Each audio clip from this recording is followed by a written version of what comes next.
Future ఈక్వేషన్లో కొంతమంది కొన్ని రకాల ఈక్వేషన్స్ చెప్తున్నారు, అనలైజ్ చేస్తున్నారు. రేపు కేసీఆర్ని టార్గెట్ చేసి బీజేపీ కాంగ్రెస్ వర్సెస్ బీజేపీగా ఈక్వేషన్ మార్చే ఒక ప్రయత్నం చేయొచ్చు. ఎందుకంటే వాళ్ళకి రీజనల్ పార్టీ ఉన్న దగ్గర బీజేపీ సరే కాంగ్రెస్ అయినా కొంత రావడానికి అవకాశం ఉంటుంది, బీజేపీ కొంత ఇబ్బందికర పరిస్థితి. సో వాళ్ళ ఫస్ట్ టార్గెట్ బీఆర్ఎస్ అయి ఉండొచ్చు. ఎందుకంటే లక్ష్మణ్ లాంటి వాళ్ళు కూడా మన స్టేట్మెంట్ ఇచ్చారు, బీఆర్ఎస్ దుకాణం బంద్ కాబోతున్నది, దాంట్లో ఏం ఇబ్బంది లేదు అని. సో వాళ్ళు సరే మొన్నటి ఎలక్షన్లో వాళ్ళ టార్గెట్ రీచ్ అవ్వడానికి, మీరు అధికారంలోకి రాకుండా ఉండడానికి ఒక ఈక్వేషన్ ఫాలో అయ్యి ఉంటారు. ఆ దాంట్లో సక్సెస్ కాలేకపోయినా ఇప్పుడు భవిష్యత్తులో జరిగేదానికి ఫస్ట్ బీఆర్ఎస్ని వాళ్ళు కొట్టాలి. సో ఒకవేళ అది కనుక సక్సెస్ అవుతే బీజేపీ వర్సెస్ కాంగ్రెస్గా ఈక్వేషన్ మారే ఛాన్స్ ఉన్నది. అవునండి. కానీ అదే కేసీఆర్ అండ్ అదే కాంగ్రెస్ కనుక ఒకవేళ మీ కాంగ్రెస్ హైకమాండ్ బీఆర్ఎస్ని అనవసరంగా డిస్టర్బ్ మనం ఇప్పుడు చేయకూడదు, బీజేపీ వస్తే మనకి ఇంకా ప్రమాదం, బీజేపీ మనల్ని ఇంకా ఈజీగా కొట్టగలదు అనే ఒక ఆలోచనకు వస్తే లేదండి, ఈ కేసీఆర్ ఇండియా కూటమిలో చేరే అవకాశం ఉండదా? ఇప్పుడు కాంగ్రెస్ పార్టీలో రాహుల్ గాంధీ గారు చాలా స్పష్టంగా ఎన్నోసార్లు చెప్పిండ్రు, కేసీఆర్తో పొత్తుండదు, కేసీఆర్ అనే వ్యక్తి ఇండియా కూటమిలోకి రాడు అని చెప్పి చాలాసార్లు చెప్పడం జరిగింది. ఇక్కడ కూడా వి వెల్కమ్ బీజేపీ అనేది అపోజిషన్గా ఉంటే వి వెల్కమ్ ఇట్. కానీ మేమందరం కూడా బీఆర్ఎస్ అనే పార్టీ తెలంగాణకు అరిష్టము, బీఆర్ఎస్ పార్టీ ఉండొద్దనే. తెలంగాణ వాదిగా మీకు ఒక ఇది ఉండొచ్చు, కానీ కాంగ్రెస్ హైకమాండ్కి ఆలోచన ఉంటుందని ఏముంది? ఉంది కాబట్టే ఈరోజు అంత గట్టిగా నిర్ణయం తీసుకొని అంత గట్టిగా కొట్టాలి. ఎలక్షన్స్కి ముందు మీరు చెప్తున్న ఈక్వేషన్ రాహుల్ గాంధీ మాటలు ఇవ్వాలి. ఇప్పుడు ఒకటి అది మునిగిపోయే పార్టీ, రేపు పార్లమెంట్ స్థానాలు 1 వస్తుందో 0 వస్తుందో తెలియని పార్టీ. బీఆర్ఎస్ తోటి పొత్తు పెట్టుకుంటే మాకు వచ్చే లాభం ఏముంది? బీఆర్ఎస్ తోటి అండర్స్టాండింగ్ పెట్టుకున్నందుకే బీజేపీ పరిస్థితి ఏమైందో మనకు తెలుసు. తెలుగుదేశం పార్టీతో పొత్తు పెట్టుకుని ఆ రోజు నష్టపోయింది, బీఆర్ఎస్ తోటి అండర్స్టాండింగ్ లోపాయకారి అండర్స్టాండింగ్ చేసుకొని ఈరోజు నష్టపోయింది. సో కాంగ్రెస్ పార్టీ ఈరోజు బీజేపీకి జరుగుతున్న నష్టాన్ని చూస్తూ మళ్ళీ బీఆర్ఎస్ పార్టీ దగ్గరికి ఎందుకు పోతుంది? అంత అనుభవం అయితే ఉంది కదా కాంగ్రెస్ పార్టీకి. ఈ రాష్ట్రంలో ఇక్కడ ఉన్న నాయకుల్లో కూడా బీఆర్ఎస్తో పొత్తు అంటే సస్యమిరా అంగీకరించారు, ప్రజలు కొడతారు. అంత ప్రేమతో గెలిపించిన పార్టీ అభ్యర్థులు ఎమ్మెల్యే. ఇప్పుడు ఈక్వేషన్ ఎట్లుంటుంది అంటే పబ్లిక్ వెయిట్ చేస్తున్నారు, వీళ్ళు అవినీతిని ఏమైనా బయటకు తీస్తారా ఇలా చూస్తున్నారు. సరే రివ్యూలు జరుగుతున్నాయి, వైట్ పేపర్ రిలీజ్ చేయమంటున్నారు, కాళేశ్వరం మీద ఇన్వెస్టిగేషన్ అని ఇవన్నీ ఉన్నాయి.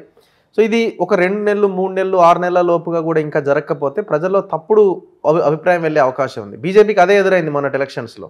ఒకటండి, బీజేపీకి ఏమో ఎన్నో ఈక్వేషన్స్ ఉండొచ్చు, కేంద్రంలో ఎంపీ సీట్లు రావాలి, వాళ్ళకి మాకు తక్కువ పడుతున్నాయి 5 ప్రాంతీయ పట్ల అంటే అవన్నీ ఈక్వేషన్స్ ఉండొచ్చు మొన్నటి దాకా. కానీ మా ముఖ్యమంత్రి గారికి ఏం ఈక్వేషన్ ఉందండి? ఆయన ఏకైక లక్ష్యం ఇప్పుడు బీఆర్ఎస్ను ఖతం చేయడం, కేసీఆర్ను చేసిన అవినీతిని ప్రజల ముందు తీసుకురావడమే కదా. ఓపెన్గా చెప్పిండు కదా, ఖచ్చితంగా అవినీతి పనులను జైలుకు పంపిస్తాము, తిన్నదంతా కక్కిస్తామని చెప్పి ఓపెన్గా చెప్పిండు. అసెంబ్లీలో మీరు ఆయన స్పీచ్ వింటే మీకు ఏమర్థమైంది? ఖచ్చితంగా ఎక్కడెక్కడైతే బీఆర్ఎస్ ప్రభుత్వం కాంప్రమైజ్ అయ్యిందో అక్కడ 100% నిష్పాక్షమైన ఎంక్వైరీ జరుగుతుంది, దోషులను శిక్షిస్తారు. నార్కటిక్స్ గురించి అసెంబ్లీలో ప్రస్తావించింది. అదే కౌన్సిల్ పోయినాక ఖచ్చితంగా మేడిగడ్డ మీద కాళేశ్వరం మీద ఎంక్వైరీ జరుగుతుంది అని ప్రకటించింది. సో ఆయన కానీ కాంగ్రెస్ పార్టీ కానీ ఖచ్చితంగా రాహుల్ గాంధీ గారి మాటల్లోనే స్పీచ్లలో బహిరంగ సభలలో ఓపెన్గా చెప్పిండు కదా, ఖచ్చితంగా కేసీఆర్ను జైలుకు పంపుతాము, బీఆర్ఎస్ ప్రభుత్వంలో అవినీతి చేసినాము జైలుకు పంపుతామని చెప్పిండు. సో పార్టీ హైకమాండ్ లైన్ అదే ఉంది, ఇక్కడ ముఖ్యమంత్రి గారి లైన్ అదే ఉంది, పార్టీ లైన్ అదే ఉంది. కాబట్టి ఖచ్చితంగా వేల కోట్ల రూపాయలు మెక్కిన వాళ్ళను వాళ్ళ అవినీతిని బయట తీసి ప్రజల ముందు పెట్టాల్సిన బాధ్యత ఈరోజు కాంగ్రెస్ ప్రభుత్వానికి. కాబట్టి ఖచ్చితంగా ఆ వైపే పోతుంది. సో మీరు చూడండి ఎంత నిజాయితీ గల ఆఫీసర్లను వేసిండ్రు. ఓకే, శ్రీనివాస్ రెడ్డి గారు కమిషనర్ అయిన హైదరాబాద్, ఆయన ట్రాక్ రికార్డ్ చూడండి ఎంత నిజాయితీగా ముక్కుసూటిగా పోయే వ్యక్తి.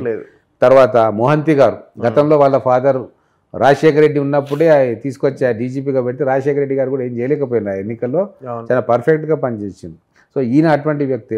అలాగే సుధీర్ బాబు గారు చాలా పర్ఫెక్ట్ ఆఫీసర్, నిజాయితీ గల ఆఫీసర్. సో ఈ అవినీతికి టీఆర్ఎస్కు బీ టీంలాగా పనిచేసిన అవినీతి ఆఫీసర్లు అందరినీ కూడా ట్రాన్స్ఫర్ చేసేసిండు కదా. నిజాయితీ గల అనుభవం గల ఐఏఎస్ ఆఫీసర్లను తీసుకొచ్చి అడ్మినిస్ట్రేషన్ నడిపించడానికి నిర్ణయం తీసుకున్నాడు ముఖ్యమంత్రి గారు అంటేనే ఆయన ఏ లైన్లో పోతున్నాడు అనేది మనకు అర్థం కావాలి. అదే కేసీఆర్ గారు ఎటువంటి వాళ్ళని తీసుకొచ్చిండు మీరు చూసిండ్రు కదా, కావాలని కిందున్నోని తీసుకొచ్చి పైన కూర్చోబెట్టిండు. ఎందుకు?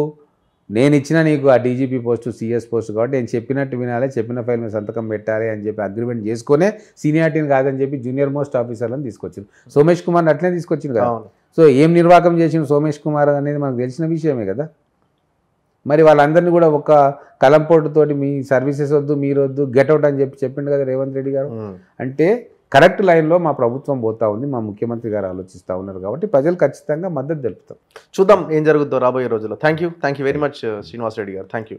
సో ఇది Mahabubnagar MLA NM Srinivas Reddy గారితో స్పెషల్ ఇంటర్వ్యూ. చూస్తూనే ఉండండి మన తొలి వెలుగు.